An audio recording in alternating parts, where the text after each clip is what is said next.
One of the discussions that I think that we need to have more often, and one that doesn't really get spoken about too much, is the necessity to gatekeep apologetics.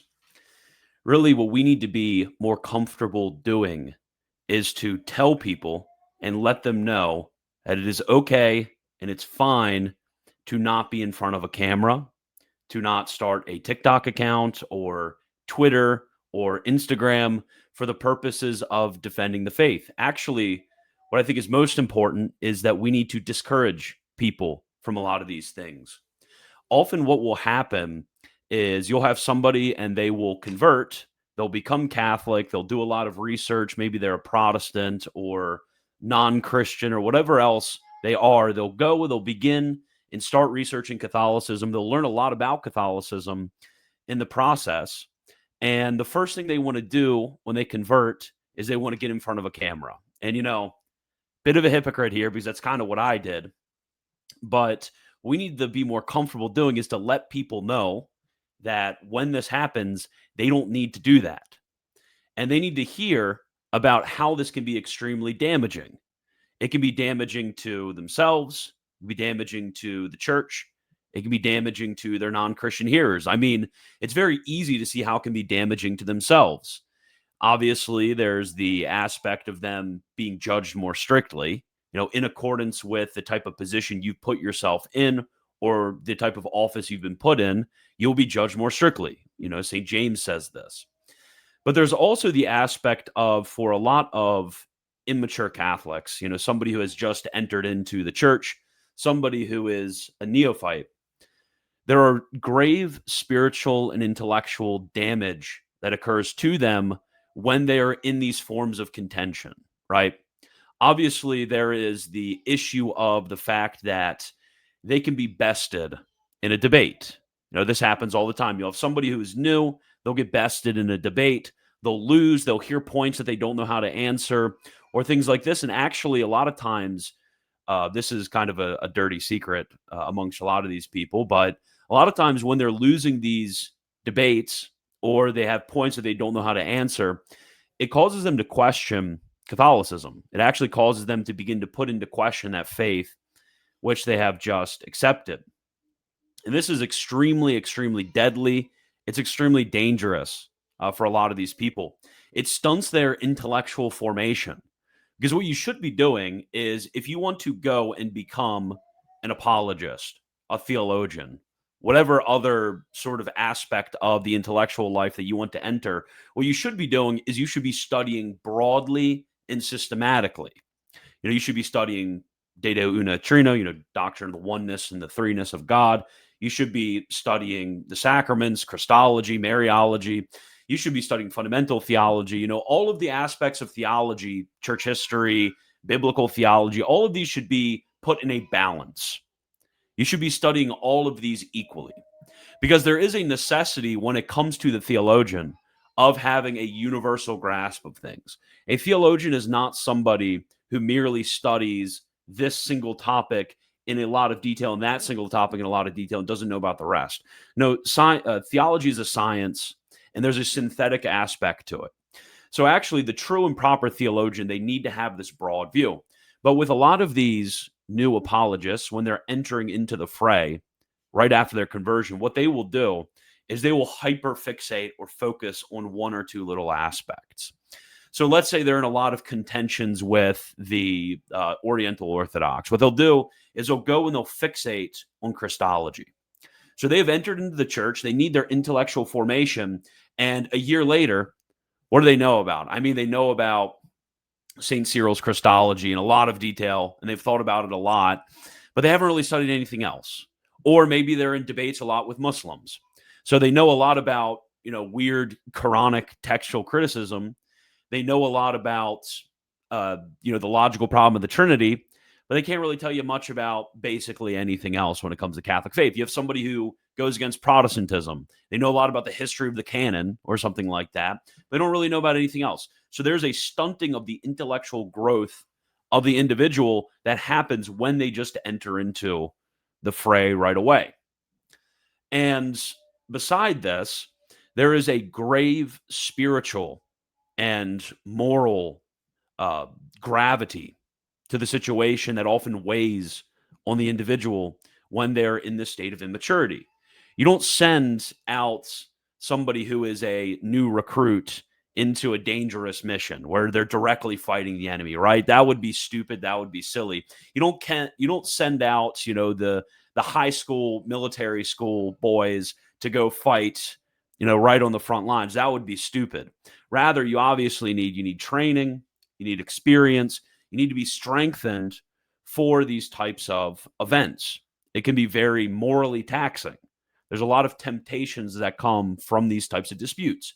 Temptations to anger, temptations to a sort of immoderate rage, temptations to fall into those fixations that I mentioned, fixating on this doctrine or that doctrine, in contrast to the whole intellectual formation that is necessary for these sorts of things. There's all these temptations in somebody who is just entering into the faith, somebody who's just started receiving the sacraments, somebody who just started receiving spiritual direction. This type of individual is just not at all apt for those types of very intense temptations that can come from having this sort of platform, being in these sorts of situations. So not only is it damaging to themselves, who went over a little bit of that, but it's also damaging to a lot of the non-Christian hearers. And this is for a number of different reasons. St. Thomas, he has this awesome comment. He says that basically when you give bad arguments, which are very common, when you're just entering in, you don't know that much. You can let a lot of bad arguments slip through the cracks, or maybe you don't state them in the right way. You haven't comprehended the argument well enough. When you are stating these bad arguments, your listener, your hearer, they will think that that is the reason why you hold on to the position that you're preaching. And often they'll universalize it. It's irrational to universalize it, to say, oh, Christian Wagner gave this argument, therefore this is a reason why Catholicism as a whole, holds at this. That's just a silly, irrational leap for them to make, but that's just what a hearer does. So when you make these sorts of arguments, and they're bad arguments, and the hearers recognize that they're bad arguments, they will believe that that is the reason why our religion holds to this point or to that point. And therefore, this gives them an occasion to blaspheme the faith. It gives them an occasion to blaspheme the faith as somehow irrational, as lacking basis in reality, as stupid, and it places an obstacle, besides the objective offense to God and his most holy religion that he has revealed unto men. Beside that objective offense that is placed, there's also a subjective issue on the part of the hearer too, is they are less likely to convert. Somebody who has, heard about the Catholic religion and heard all of these bad arguments, and that's what they think Catholics hold on to, they're less likely to convert. So there's that damage that happens as well. And this kind of connects between the unbelieving crowd and the believing crowd as well. There's also a damage that happens if the unbeliever happens to convert on the basis of these really bad arguments. Because what a lot of people will say, they'll justify it. They'll say, well, this person's out there and maybe they're not giving the best arguments. Maybe they're not giving the clearest arguments, but, they're still getting people in the fray. They're still getting people in the fold, not the fray, the fold. They're still getting people within the church. They're still bringing people within the bounds of Catholicity. And they'll say, well, you can try to critique them, but at least it's working. That's how a lot of people will think. At least the arguments are working. They might be bad, but they're working. We have to recognize is that apologetics is often the first catechesis for people. So the first time they hear about what the Catholic religion believes, the first time they hear about all of these different aspects of Catholicism is going to be from an apologist. So when you have this person hearing, this is the teaching on purgatory, this is the teaching on transubstantiation, this is the teaching on the sacrifice of the Mass, this is the teaching on the necessity of the church, this is the teaching on the necessity of faith, etc., etc., etc. When they're hearing about all of these different aspects of Catholicism from an apologist, what is natural for them to do when they enter into the church? Well, they're going to take that as catechesis. They're going to say, well, this is what I was taught from this apologist or that apologist. Therefore, it must be what Catholicism teaches. So you have these unbelievers, they come into the church and they have wrong notions about various different uh, teachings of Catholicism. And it can completely change the way in which they are Catholic. I'll give one example, and it might be a little bit controversial, but it's very common in the apologetic sphere to present purgatory as somehow instantaneous, right? They will say, well, purgatory, it's something that's just it happens in a just a nanosecond, and then people go straight to heaven. And they'll say this, and they'll have a good justification for it. They'll say, well, technically speaking, it's within the bounds of orthodoxy.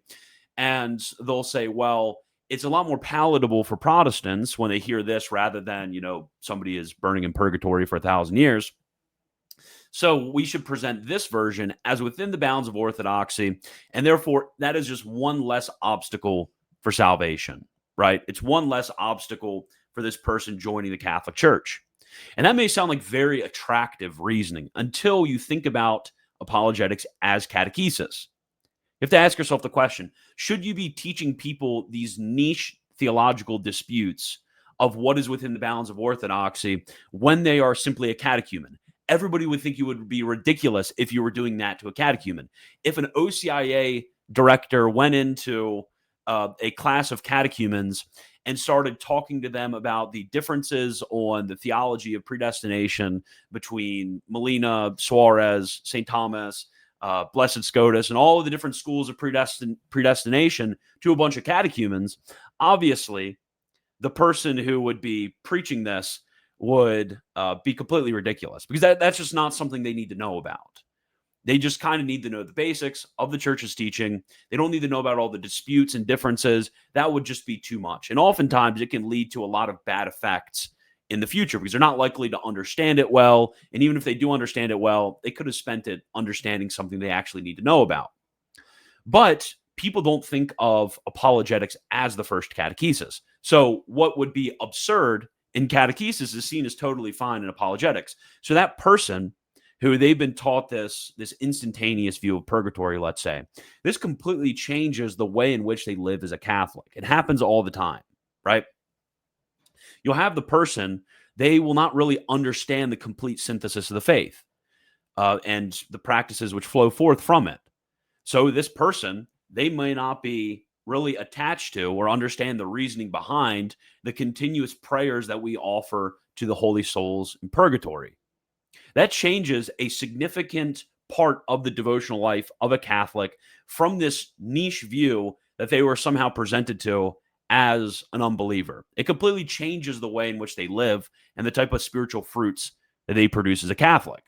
So that can be very dangerous as well. And not only that, it is very dangerous for the believers who may be listening. You have a lot of different individuals who are Catholics, and St. Thomas, I'm going to bring up a text from St. Thomas later that's, I think, just awesome on this.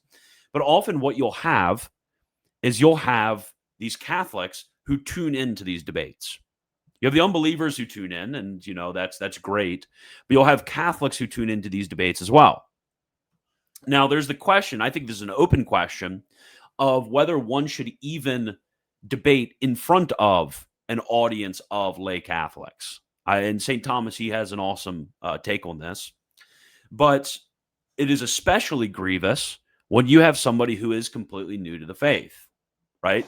When you have somebody who has just entered into the theological studies, they've just entered into seriously considering these things.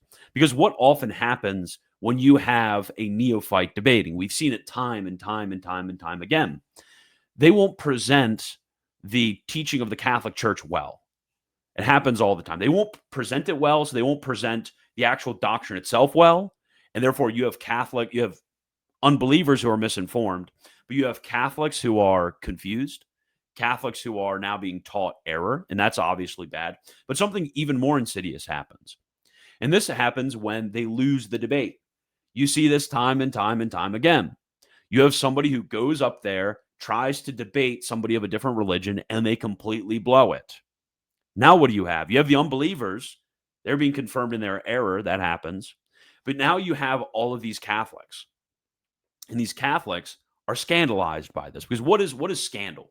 Scandal is to basically cause another person to sin. To be scandalized to allow yourself to somehow fall into sin, right? From the effects of another person. So you have these Catholics are scandalized insofar as now you have these doubts which are entering into the mind of the believer. And they are tempted to somehow entertain these doubts, which is a sin against faith. It's a very grave sin. So you are now you're being the occasion for other people to doubt the Catholic faith. Not only yourself, because we went over that earlier. This is the dirty secret that a lot of people don't want to talk about is a lot of these apologists have very serious doubts about the Catholic faith, and that's why they do what they do. But now your listeners, your hearers who are Catholics are now entertaining these doubts. So there's damage to yourself, there's damage to your Christian hearers or Catholic hearers, and there's damage to your non-Catholic hearers as well in every single stage, from the inquiry stage all the way through the catechumenate, all the way through the Catholic life. So there's damages on every single front when you have people who are unprepared and they're entering into these positions of apologetics. And I think we need to emphasize very strongly with these people. This is what I would like to emphasize for a lot of the people who may be listening, and they may run a Twitter account, they may run an Instagram account, and they have a zeal for souls, and a very genuine zeal for souls. What happens is they convert, they're very zealous, they want to spread the faith, they want to defend the faith, and that's a good feeling to have, right? That is a good intention to have, and that energy should be channeled. So it's what a bad message to have is just tell them, hey, you can't do this, and then just kind of move on. But there's a lot of things that you can do, right? There's a lot of things that you can do. On the one hand, you can do it in the future, right? You can spend a few years, use that zeal, that convert zeal that you have, and do the proper studies, go through all the proper books. Don't just learn from YouTube videos. That's stupid. If you are thinking that you are just going to learn from YouTube videos and therefore you're going to have something that might be interesting to say, I'm sorry, but you're an idiot. And I mean that with all love, okay? Because if you're just going around and listening to other people's YouTube videos, and it's fine for, most people, but if you are trying to go and learn from these YouTube videos and then make your own YouTube videos based on what other people have already said on YouTube, I'm sorry, but that's just stupid. Okay, that's just really stupid. You should be reading books. You should be studying from those proper sources, and you should be doing that universal study that I mentioned earlier, that systematic study that I mentioned earlier. Not just diving into these one or two different topics that you may find apologetically interesting. That is actually a vice. It's the vice of curiosity. It's an intellectual vice in your studies that you should do everything you can to completely crush and eliminate. Because I've seen many people, otherwise very promising, fall into this problem, and it completely destroys them. So, one, know that there could be a time in the future. Maybe you don't have the sort of native intellectual or rhetorical talents, and that time might never come. You might not ever be able to come to that level to where you can do something. And that's fine as well. There's a lot of other things to do as well. That's kind of the second point. There are a bunch of things that you can actually do spiritually and materially to help Catholic apologetics without being a Catholic apologist. The most obvious one is, yes, you could go and become a doctor, lawyer, neurosurgeon, and make $1 million a year, and then donate a lot of your money to promising Catholic apologists. Like, you could do that, and that would be very helpful, right? Now, I'm not just saying send me money. There's actually, I think some of the best ways of allocating your money is to allocate your money to a lot of the promising apologists who don't have a lot of material support. That's actually a very good. So look at people who, they may be in the 5 to 10,000 follower range, and you giving them, $500 a month will actually, go a lot further than it would if you sent $500 a month to Catholic Answers or something like that. Okay, so that's the first obvious way of support is through monetary support, but there's other ways as well. Like, when it comes to Catholic apologetics, it's not only the guy in front of the camera. Like, there are a lot of people behind the scenes who go into making all of this possible for me. There are editors, right? So you can, learn how to be an editor. You can learn how to be an editor, and you could work for somebody who's an apologist, or maybe, you do pro bono work for somebody who is an apologist. There's a lot of different, social media management, and there's a bunch of different behind the scenes areas that need to be filled by competent, qualified people who are the best people at their jobs, right? You can't just let all of the best editors go to the secular realm. The people who are the best at their jobs, working for the ends of Catholic apologetics, that your zeal can be used in that way, right? So you could do it in the future. You could give monetary support. You could be the guys behind the scenes. There's a lot of different ways in which you could help without actually being the person in front of the camera. So I think that's what you need to recognize. All of you out there, you need to recognize these things because, as I mentioned, it will destroy your soul. It will destroy the souls of unbelievers. It will well, obviously, insofar as they are not disposed towards hearing out the Catholic faith, and it will destroy the souls of believers as well. So think about those other ways in which you can actually go and help the ends of Catholic action rather than going into a sphere where you are unprepared, and examine yourself. This is very important. Examine yourself. Think about this. Why is it so important for you? Think about it. Reflect on this. Why is it so important for you to be in front of the camera, or to have the Instagram account, or to have the Twitter, rather than being the guy who is, working an extra 5 hours a week, let's say, so they can help fund a Catholic apologist, or being the guy who's behind the scenes editing the videos, or be studying and preparing for another 5 years and not being in the limelight? Ask yourself, why do you have that affection? Is it an ordinate affection, or is it something which is disordered? Because often what happens is it's something which is disordered. You just kind of want, for your own selfish reasons, you want to do this task rather than those other tasks. That is why. So examine your conscience on that point and repent where you need to repent, and think about those considerations that are proper. Think about the intention of the end, the zeal for the salvation of souls. Subordinate all things to that. And even your own self-interests, wants, and desires need to be subordinated to that end. So think about this rationally.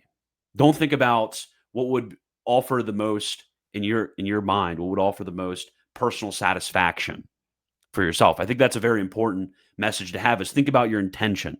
Where is your intention? Because your intention, the end is going to always be the determiner of the means. That's why in St. Thomas's treatise on morals, he begins in Prima Secundae, questions 1 through 5, talking about the ends of human acts, our final end, the beatific vision, and how ends are going to, and how that final intention is going to order the means. So it is rational to order the means to the end. If you want to go to the store and the store is 10 miles away, walking there, that is not ordering the means of walking to the end of going to the store. That is a stupid ordering of means to end. But getting in your car and driving, that is a smart way of ordering the means to the end. So think about that. The end of the zeal you have for the salvation of souls, how are the means being ordered? There's one that I actually forgot to include. And this is probably the most important one, so I apologize for not bringing it up until now. Because we have the ways in which you can help materially, right? The ways in which you can prepare to eventually help in a more formal and official way. But you also have the ways of helping spiritually, right? You can help, you can express that zeal for the salvation of souls by fasting a day a week. Fast a day a week for an apologist. Fast a day a week for the salvation of souls in general. Fast a day a week for salvation of a particular soul, right? And prayer as well. Say out of your daily rosary, a decade of the rosary is for the conversion of heretics. A decade of the rosary is for the conversion of schismatics. A decade of the rosary is for the conversion of heathen. Or a decade of the rosary is for this person, for that person, for that person. Because if you believe in our most holy Catholic faith, if you believe in our religion, you understand that the spiritual goods brought about by prayer actually do affect things. You understand this, right? So do you actually, like fundamentally, do you actually believe that?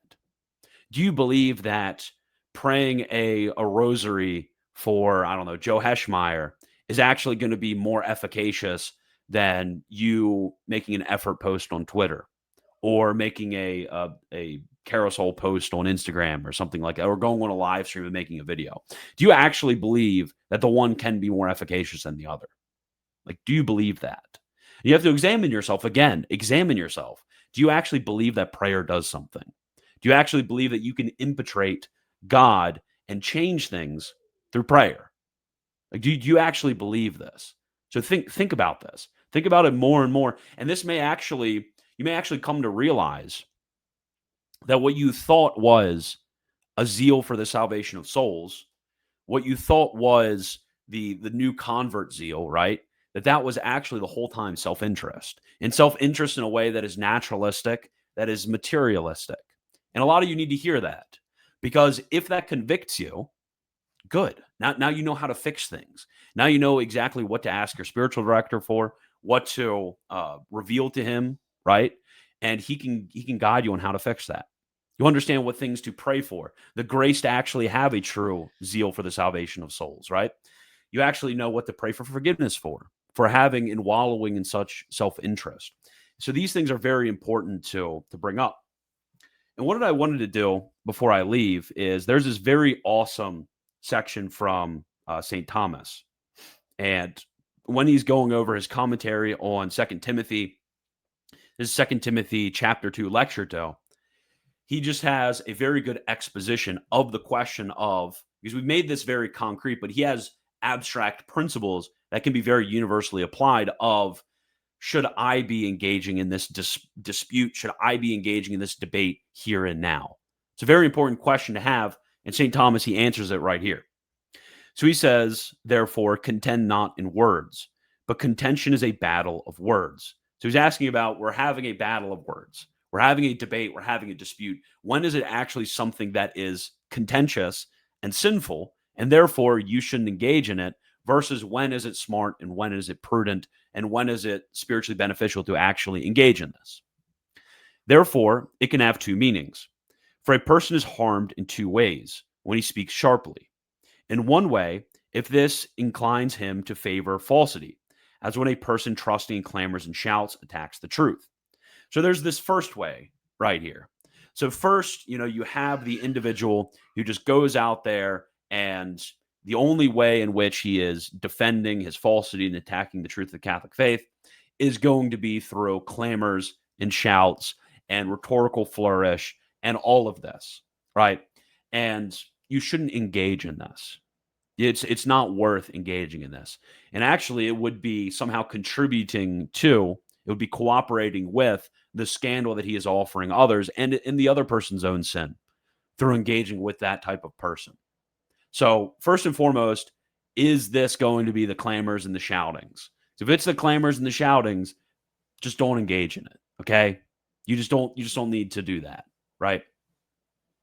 In another way, because he acts unreasonably, as when he uses irony beyond its proper limits or against the person of his adversary. But if he does this, okay, so this is the second way. I want to get before the but, right? Because there is certain rhetorical flourishes that need to be included in the type of presentations that we have of the truth, right? If I just sat up here, and I just like read off a script, just stared at the screen or just like stared down here. And I just read off of a script, very monotone, like I do in my edited videos. I guess you guys just watch those for the information, not for the entertainment. But if I just presented the truth in a live stream in a very monotone way that was not at all entertaining, then that would not be doing due diligence to what rhetoric requires. To be able to present the truth persuasively, to be able to garner your attention, to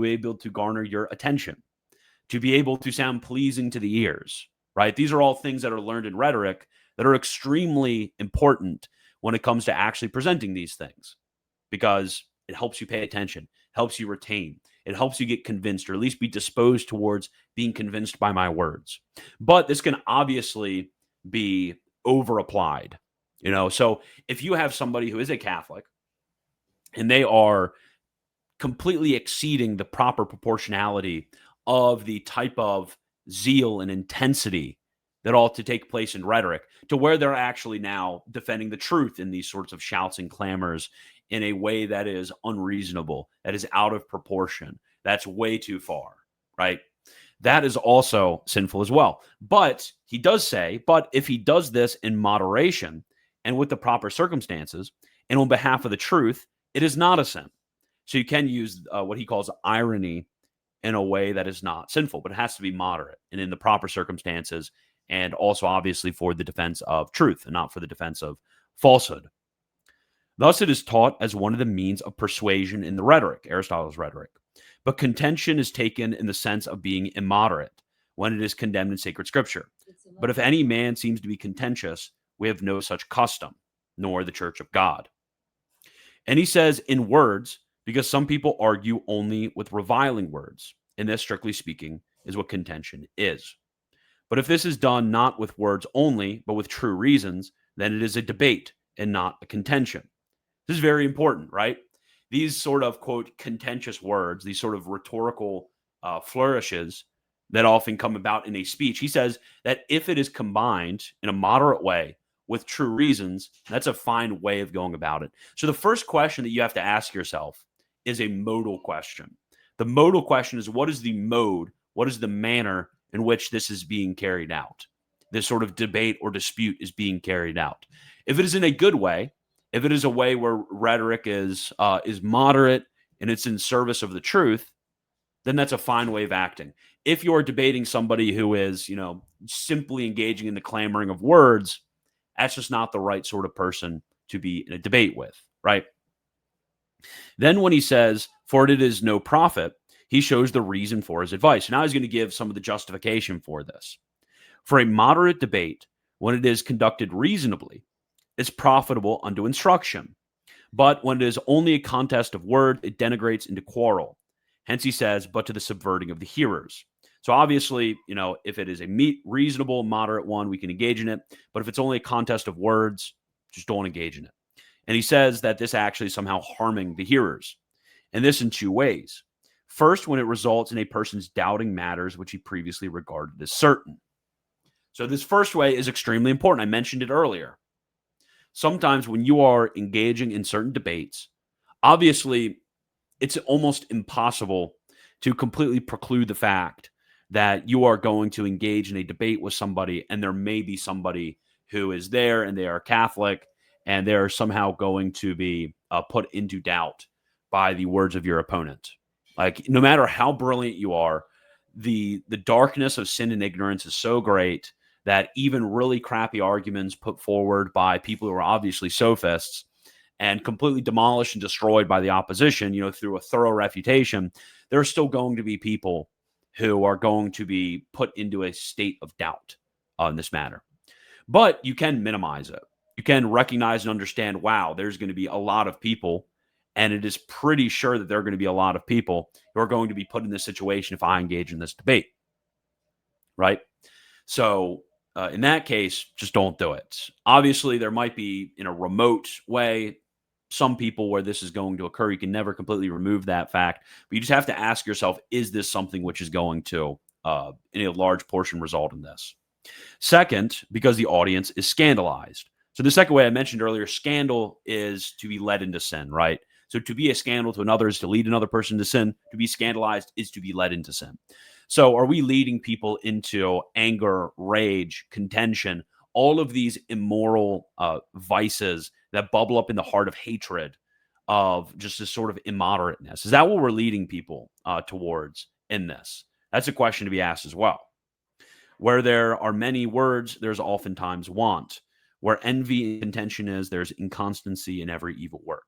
So this leads to the question, because you may be wondering, this leads to the question, for these reasons of people being scandalized, of people being led into a state of questioning the faith because of your opponent bringing forward arguments against the faith, this may lead you to the question, could public debates ever be justified then? How can we even have public debates? And I think this is an extremely good question, right? And St. Thomas, he's going to draw out a few distinctions that I find to be very helpful. But ought a person debate before the public about the faith without being contentious? I answer that a distinction must be made regarding the audience. If it is composed of unbelievers, a public debate is useful because the unlearned are thereby instructed to see their errors unmasked. So the first case you have, and St. Thomas, he draws a distinction between two groups. On the one hand, you have unbelievers, and on the other hand, you have believers. So unbelievers would be you're going and debating a Muslim in front of an audience of Muslims. You're going and debating a Protestant in front of an audience of Protestants. You're going and debating a Orthodox in front of a audience of Orthodox. That's the type of audience composition that you're going to have. And St. Thomas, he says, yes, you can unmask before a lot of people the errors of their falsity. So if I go and debate a Protestant in front of Protestants, let's say 10% are convinced of what I say, 90% they're just not convinced.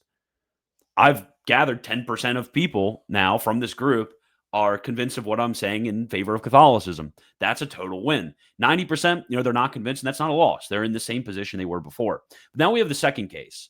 This is where things get interesting, and I think that we need to have a deeper discussion. I think we need to bring forward a deeper discussion about having debates.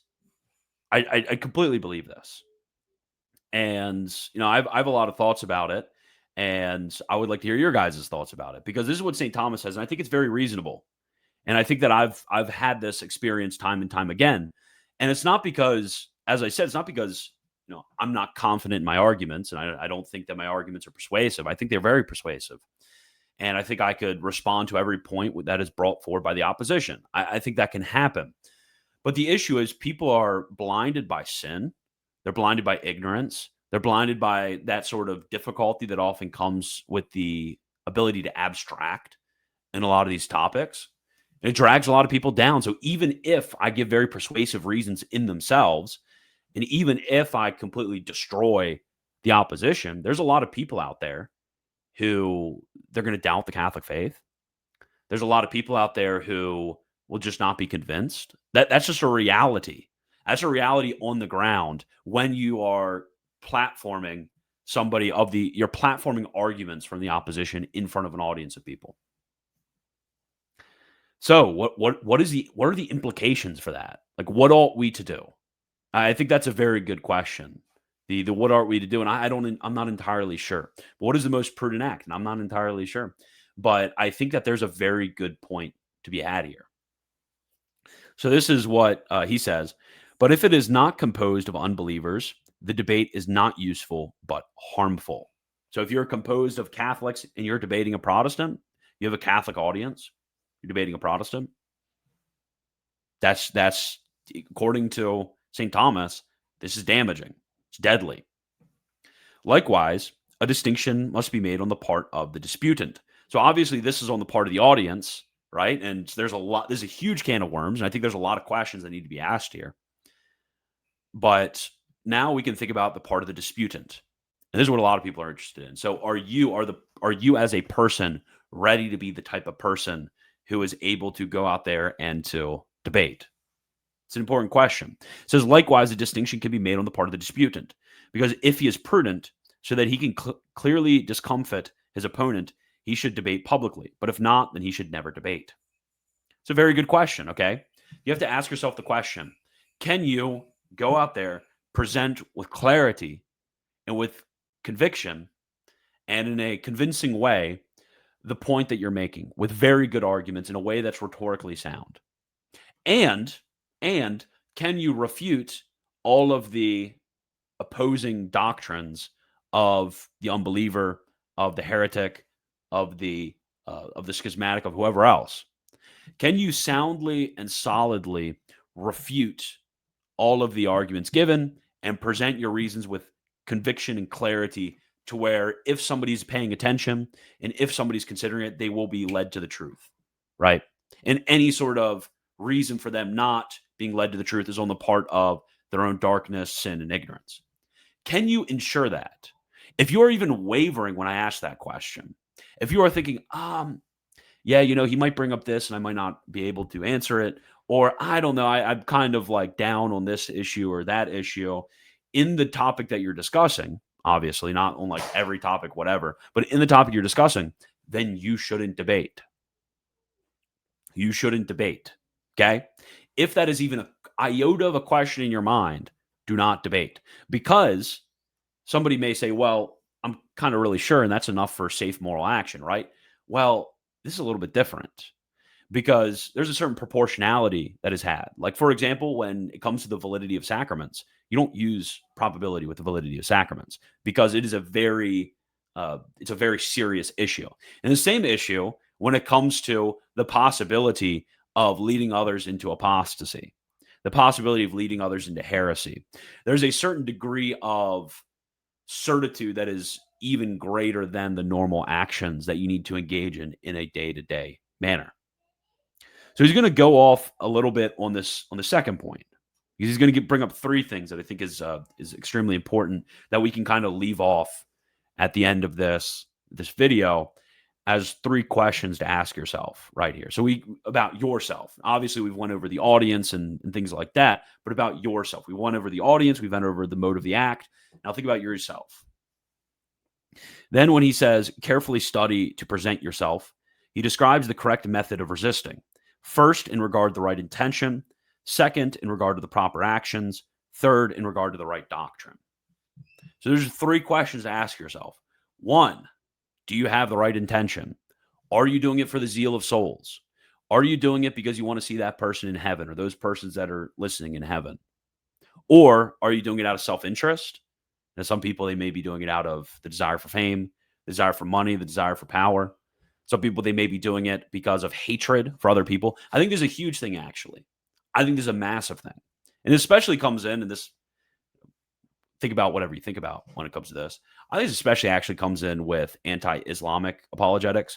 Is a lot of people, they're doing anti-Islamic apologetics because they literally just hate Arabs. Well, they hate Muslims, not necessarily Arabs. There's a lot of non-Arab Muslims, but they just don't like these people. They just don't like these people. And what a lot of people will do is they will engage in the apologetics just because they don't like people. That's not the proper intention. You should be engaging in apologetics for the zeal of souls. That should be your reason. The second is in regard to the proper actions. We've already went over that. Are you using, irony in a way, irony, the acrimony that he mentions earlier? Are you using the rhetorical flourishes in an immoderate way? Or are you having it just simply come down to a contentiousness over words? Like, is that how you are arguing? If so, you shouldn't be doing it. Then third, in regard to the right doctrine. So are you prepared to, and by doctrine, he means in a broad sense, doctrina, so like teaching. So are you prepared to present the truth? And what you know certainly to be the truth. Not what you heard from somebody randomly by watching a YouTube video. That's not enough. That would be irresponsible, actually, for you to go about this sort of public displays of the faith simply from what you've heard from YouTube videos or like on an Instagram or whatever. No, you need to be certain that this is the right teaching. And also, are you bringing forward convincing arguments? So are these arguments going to be able to move those of your hearers to assent to what you're saying? So those are the three questions that you kind of need to examine yourself on this. Are you having the right intention? Are you having the right actions? And then are you having the right doctrine? So the right teaching and the arguments and what you're saying. So that's kind of all that I have for you when it comes to this. But I think this is such an important message that I would like everybody to hear about. So if you could, take and share this to people that you think could really hear this on social media, private message, things like that. And then also, if you happen to be talented, there's sections in here that could be clipped, and a lot of people hearing those sections, I think, could be very edified. And therefore, this message could go beyond simply those who click on the YouTube video and watch it there. So that's all that I have for you. I hope that you have a fantastic Columbus Day, awesome holiday for a true Catholic patriot. Hope they have a wonderful day. And as always, God bless.